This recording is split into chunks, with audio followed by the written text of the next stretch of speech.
NFL offseason real quick. Lots of stuff we could talk about there. I mean, honestly, the Aaron Rodgers spectacle, that's settled finally. Lamar Jackson, that's finally settled. The draft was big deal. Um, I guess the Rodgers thing really. By the way, Lamar Jackson was just at my Chipotle like on the corner of my house like an hour ago. Apparently, corner of my, with my Oh, friends. did Kind of did cool he shit. say? Did he say that Kyle tried to tell you, but you wouldn't listen?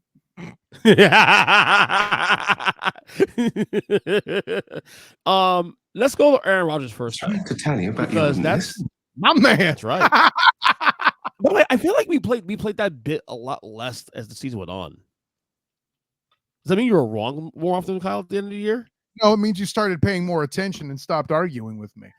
That's never gonna. You know that's never gonna happen. Come on. No, I actually, Yeah. honestly, there's as a season.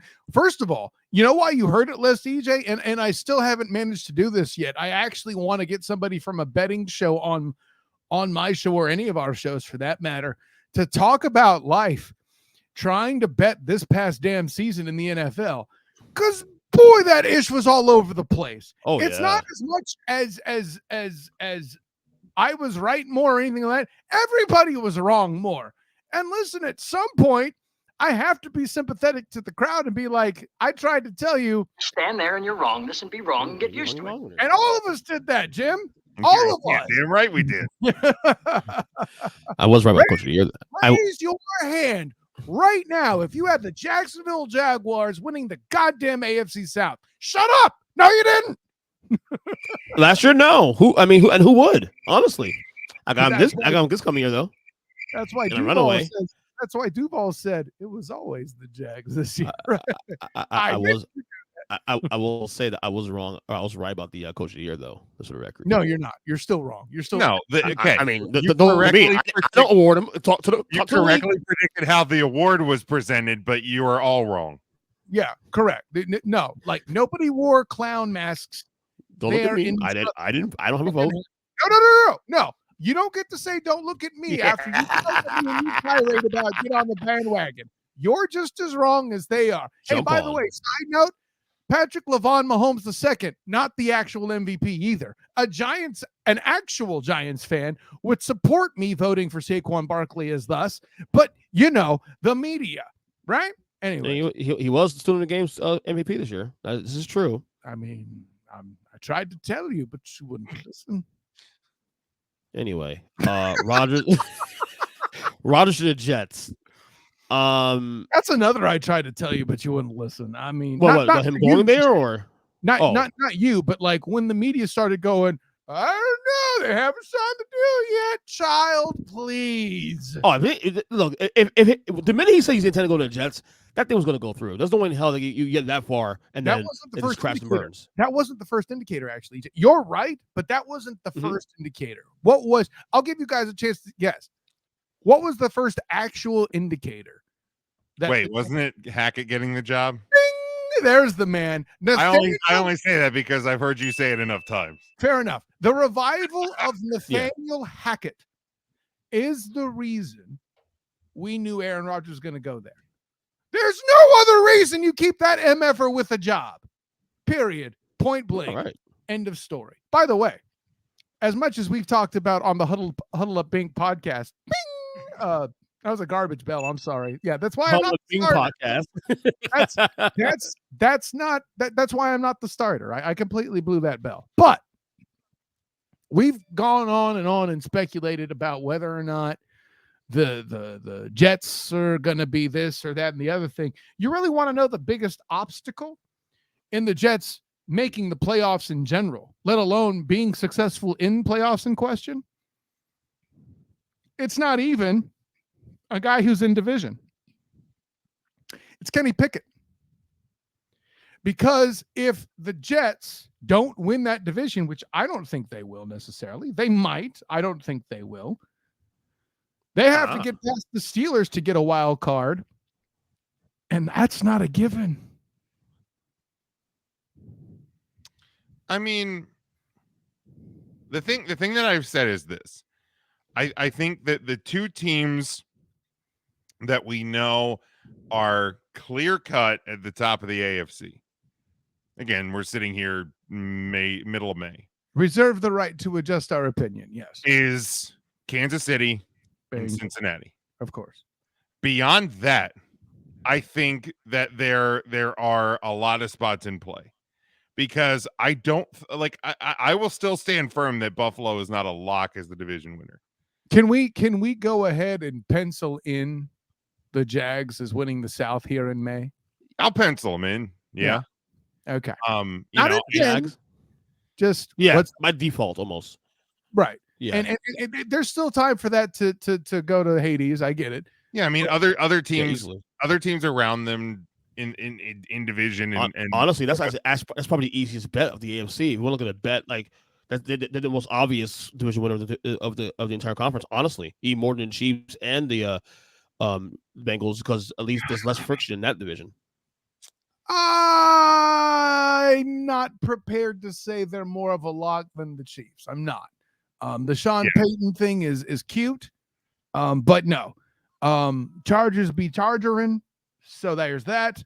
And Kellen Moore is going to save the day there with EJ's favorite head coach. That's a no.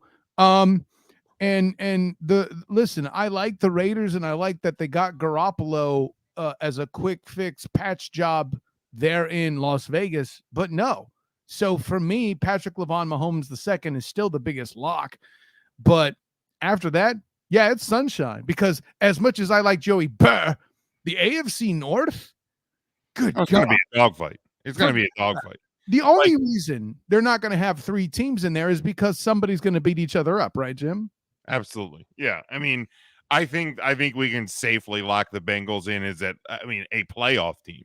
Sure. Whether they are division winner or not will remain to be seen, and I think you pencil them in as well.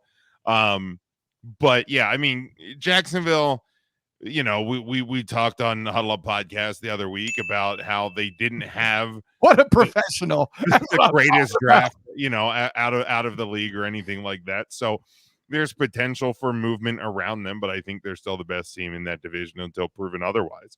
But again, with the Jets, I think everything else is wide open. I mean, you're propping up Lamar Jackson with what did Mike call him? Old Bones Jr. And, and then the Steelers. I mean, the Steelers are going to be an improved team for sure in Pickett's second year.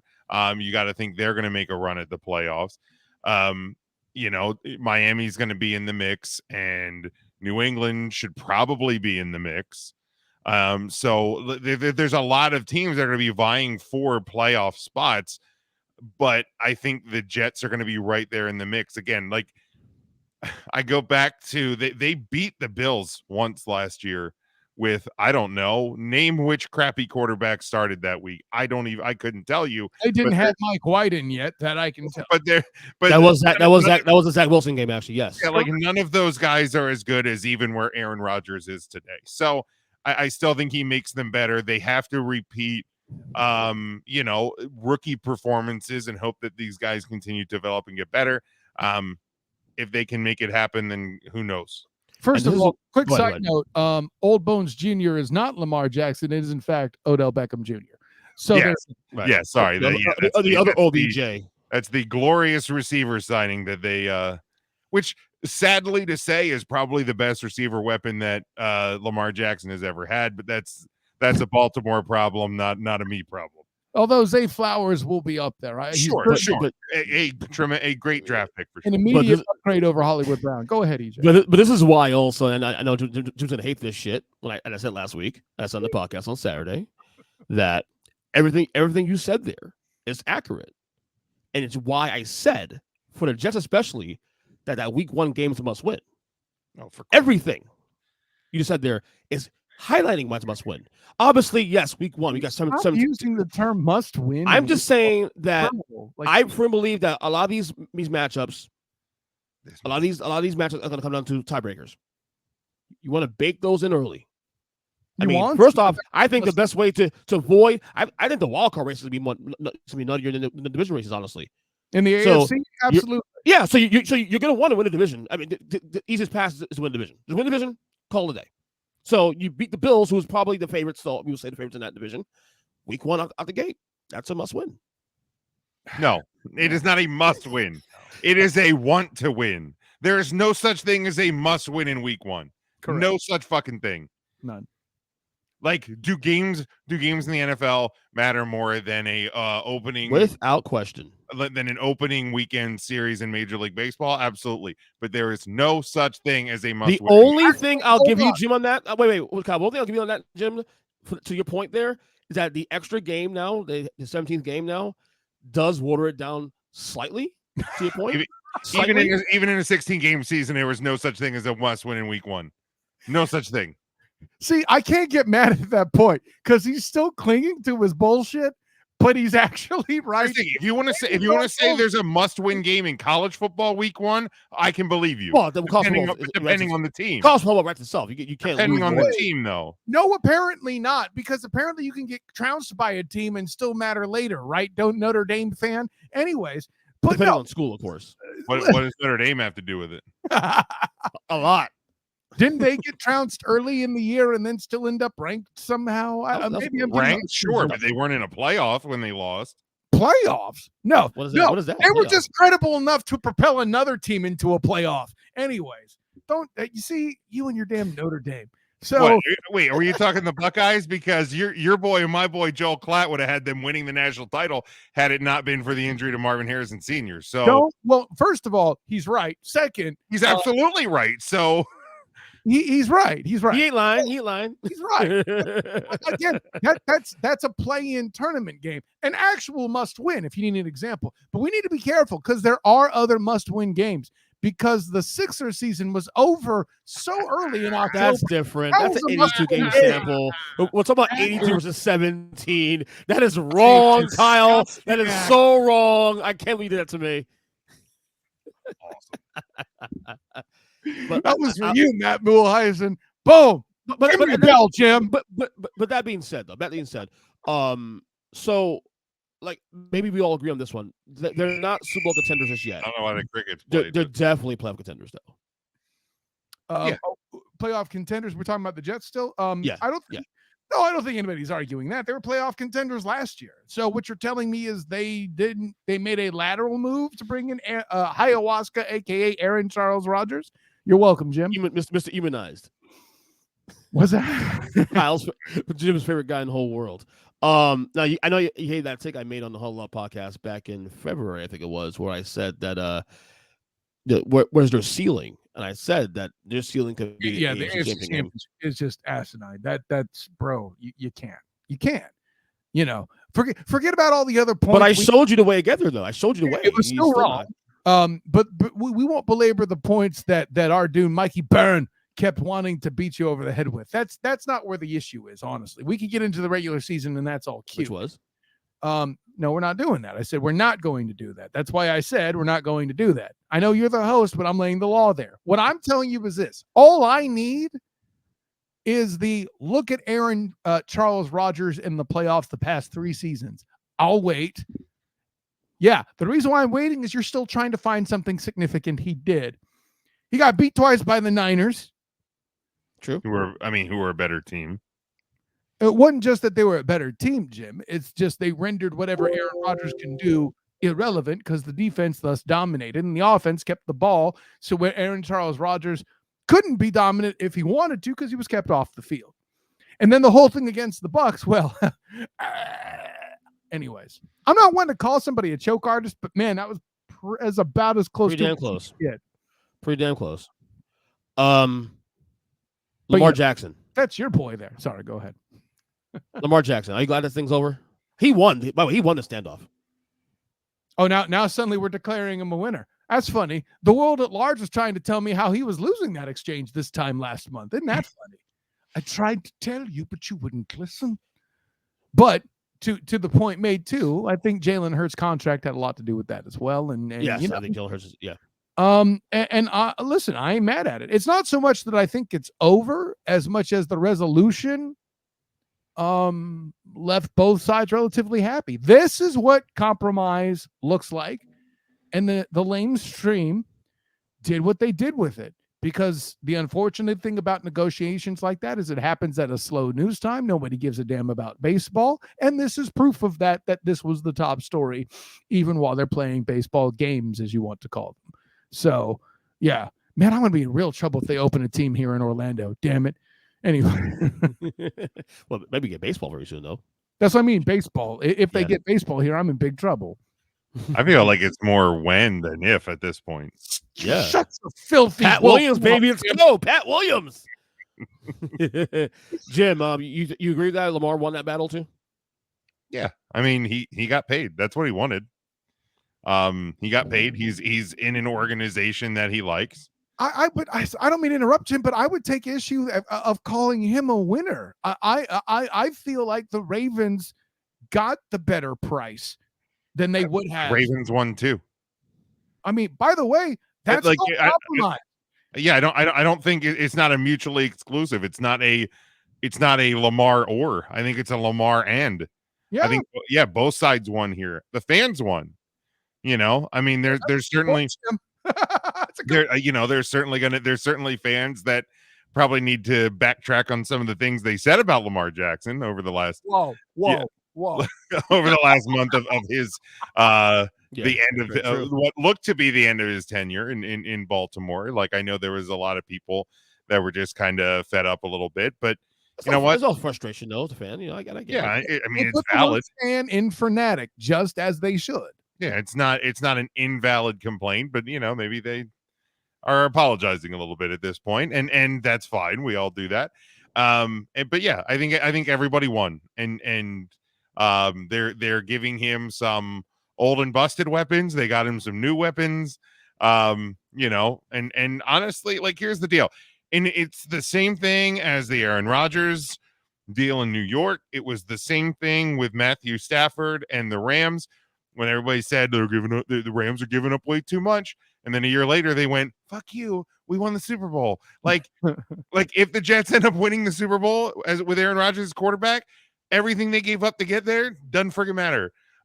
If Lamar and the Ravens win a the goal. Super Bowl, well, right, but that's my point. It's like, people want to get mad and everything, but if Lamar wins the Super Bowl over the course of this contract or his tenure with the Ravens, every one of those fans that was ready to run him out of town is going to be buying his Super Bowl freaking jersey.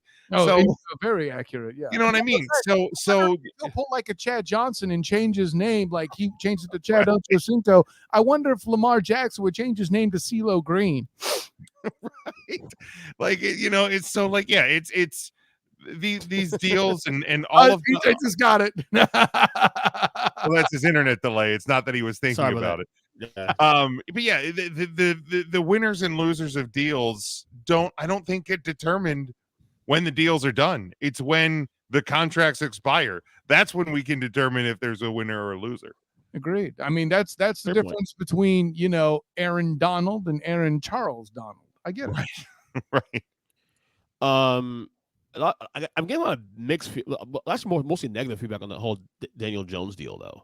Of course, because he didn't really do anything to deserve a deal that big. Right, but I understood. Like, if you look at the language of the contract, it makes sense though. Like, you lock him up. It's really a 2-year deal if you think about it. It's really a 2-year, $80 million deal. It doesn't make him a lame duck this year, right?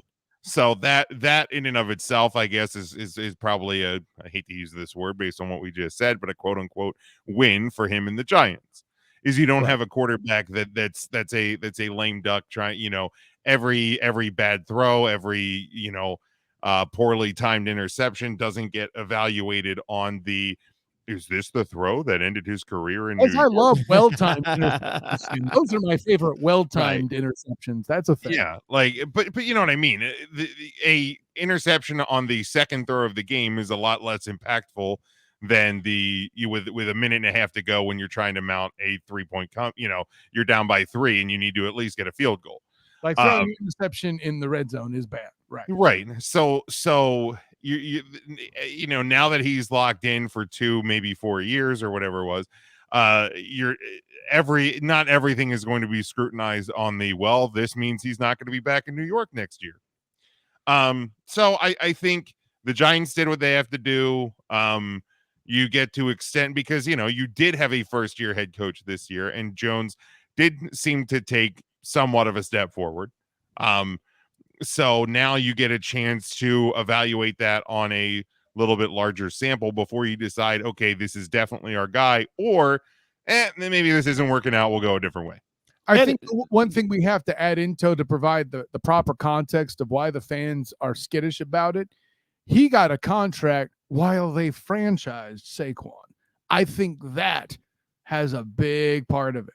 Now granted, fans don't understand the nuance of the running back position, such in its decline by way of one Le'Veon Bell with the Jets, right? And I talked about that quite a bit on the Irish NFL show when I was talking with Colin Coram. Bing!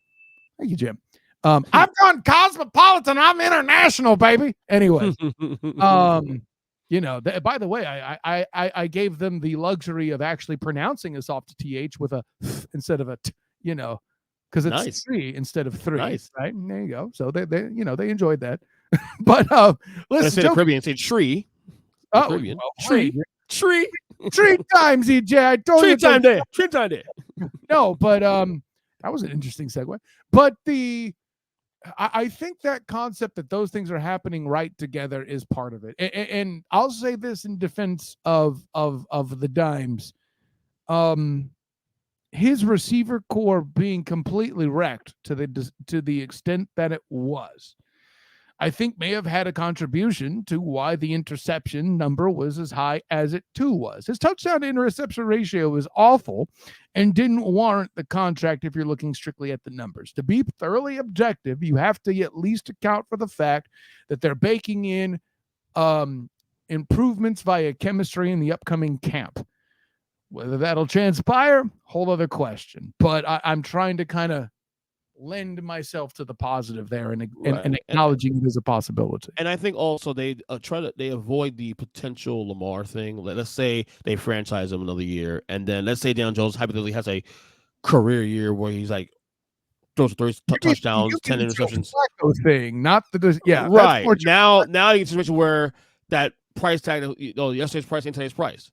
Now, right. 40 million turns to 50 million now. You know what I'm saying? So you get ahead of that you get ahead of that potential too. So you lock.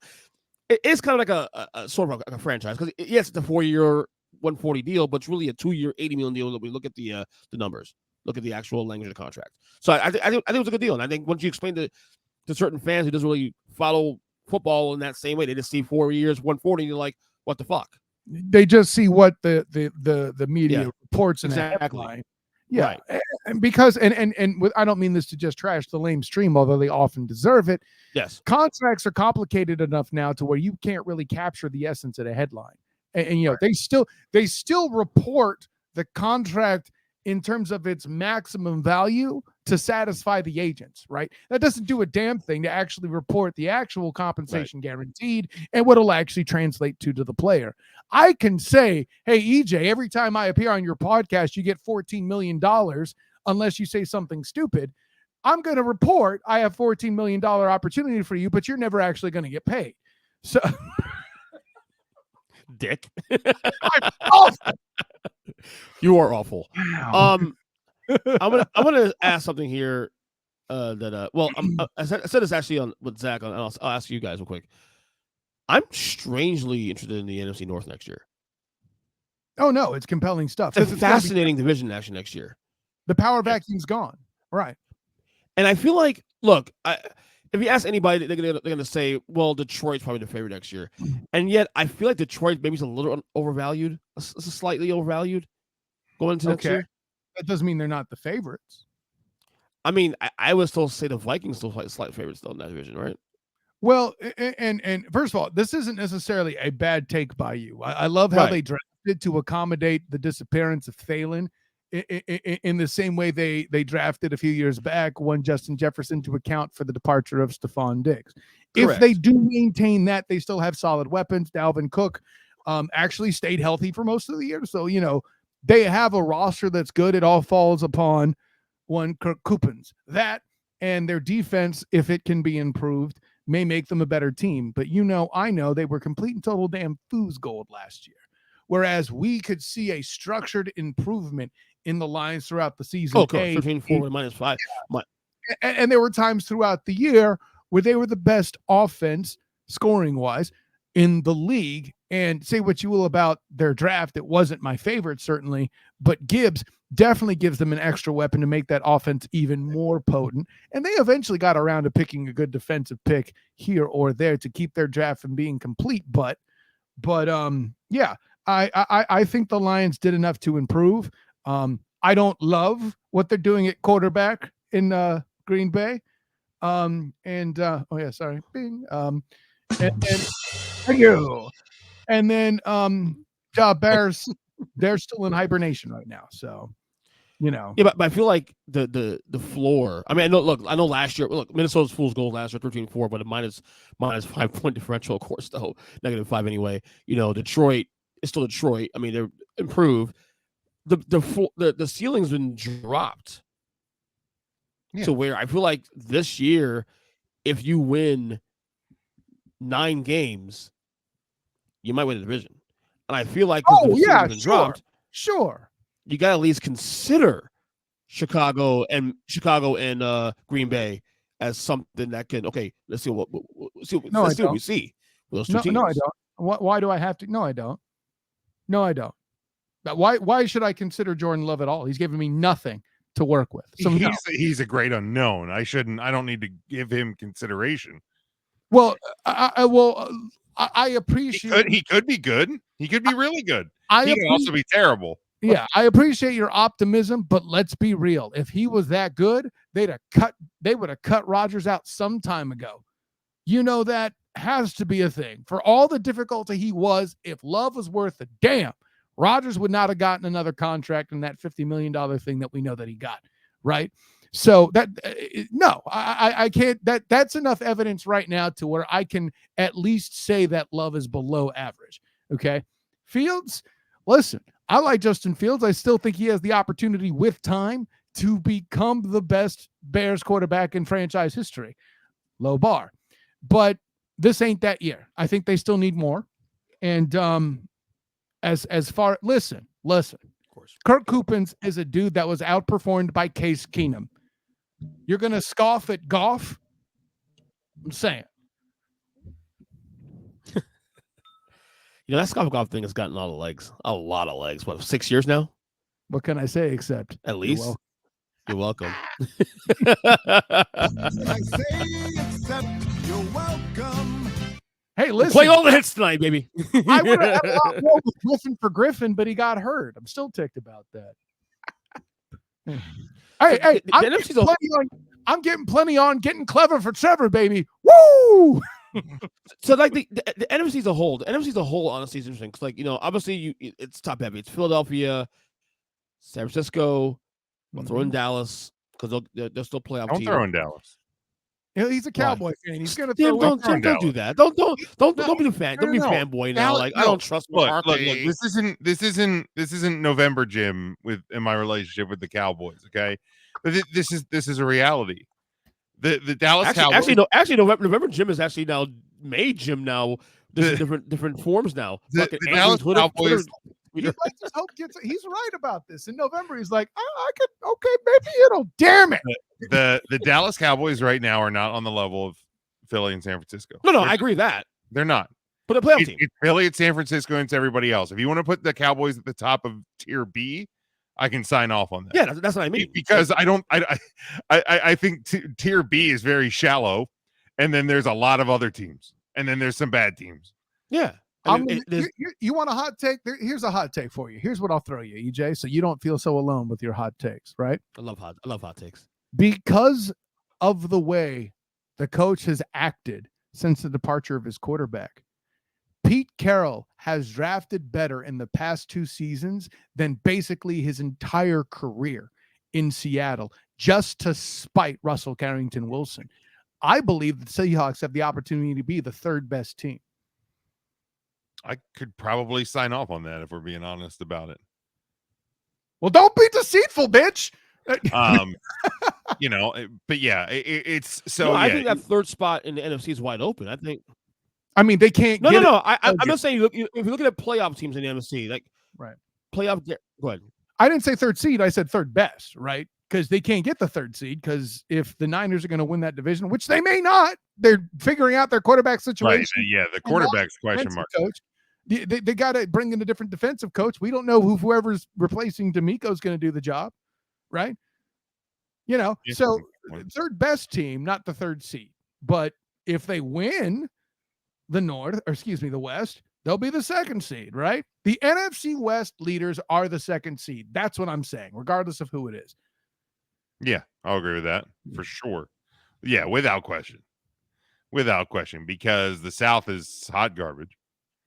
Oh my God. Who the hell keeps putting stock in the foul? You people need to learn about the damn fraud cons. What the hell is it with you people? Saints are bust. It's Saints are bust. Well, you know what? No, here's my next one. I'm proud for Stroud, baby. They made enough upgrades. If they stay healthy on offense with Adam Thielen and all the other dudes. I think CBS Sports had them as a winning division. Okay. Is that improbable? I'm just saying, because I don't think Kamara's going to be back in full form, right? I mean, even if he gets Saints are bust for me, I think, right at this point. Yeah, it's the fraud cons or Baker at that point, and I'd make the argument that Baker and company, because he has a better roster on offense, is the bigger threat. Yeah, the only other team that even, has any potential to make noise would be Carolina, and I don't like. He's proud for Stroud. Boom. I don't. Wait. You're hung for young. I got it wrong. My bad. Yes, I was just saying, proud for Stroud would be in Houston. I said it wrong. But yeah, which his eyes got big when he heard. They've had their best, Houston's had their best offseason in a long time, but they're still a long ways off. But Carolina is a team that if Bryce Young. Is the better quarterback, and they made the right choice. If they can make a quick turnaround there, we'll see, because the South is wide open. But yeah, I think the Saints have to be, when we're talking in the AFC about teams that have to be penciled in and whatnot, the Saints are that team in the NFC South. For now, we're not even halftime yet, and Jokic has 15 points, 15 rebounds, 5 assists, and 2 blocks. It's the altitude. Oh my God! So who sick. the hell cares? That is so sick. This kid is amazing. Anyway, no. NFC is like it's wide open. You have like 2-3 teams, maybe a 4th team in Seattle. Default Saints probably win division. Default whoever North is, and then it's everybody else. A crapshoot. Well, there is no North in the default. I mean, though I don't agree with you for the Vikings, they'll compete for it. So I think it's a 2-team race. I'll give you that. I don't know. If I'm picking a division winner next year, I think I'll probably go with Detroit. I'm just saying that the Vikings will probably be the odds-on favorite. What the hell are you griping about? No, I'm saying they're a little overvalued. That's all. Dumbass. Well, then I guess what I'm saying is the Lions are overvalued. So too are the Vikings. I mean, we're dealing with a lot of overrated there. That's fine. Sure. Wow. Agreement. It got silent up in this bitch. Yeah, that's. Doesn't happen much here. I mean, once we finally translate EJ's murmurings into a coherent thought, I'm awful. I'm so sorry. That is a disgusting act. It really was. I deserve that. You know what? That is a disgusting act. I should Joe Buck myself. That's what I should. Yeah, Joe Buck yourself. Yeah. Any other NFL things that we want to touch on? I'm got things here. Nothing else here. The draft. I mean, the draft was okay. For your I don't feel like anybody had an outright awful, terrible draft. We could complain about Detroit, but I think they're in a position too where they can make us all look potentially silly today. We just won't know it for a while if they have. Right. That's the nature of the draft, such that it is. I would move to draw attention to this. I think the NFC East sends only 2 teams tops to the playoffs this year. I think Dallas and Philly. Yeah, I think the Giants are going to take a step back. Okay. Yep. I think Brian Daboll will be exposed as the overrated wonder he is. Relax. Watch your mouth. Watch your mouth. What are you worried about, Cowboys fan? This whole Watch your mouth. Well, here's the thing: is it? Oh, sorry, Chiefs fan. My bad. Let me. That's right. But is it the Giants taking a step back, or is it the rest of the NFC actually taking a step up? Because here's the thing: like, yeah, the Giants outkicked their coverage, but I think there was a lot of teams in the NFC last year that that kind of failed to meet the challenges at times. That kind of gave the Giants the in that they may or may not You have. mean like the Packers? Yeah, no, absolutely. They got all breaks last year. Absolutely. I think, I think there's going to be more reality than luck this year, maybe for the Giants. Well, and there'll be certain games that went their way that won't necessarily this year. Yeah, it's the balance of life. The win in Jacksonville that they got on the strength of Jamal Agnew fumbling the ball out the back of the end zone at near the half, that ended up being the difference in the game. They don't have that W now. What does that do to the seed? I'm too lazy to look it up right now, but it's little bounces of the ball like that. Like, that being said, who I think will take their spot in the playoffs, obviously I'm leaning towards Detroit, right? As a wild card goes, unless they win the division. Then I guess I'm saying it's the Vikings, right? Yeah, I think one of those teams in the North. Remember the North, bitches. Let's move on to some sports media talk.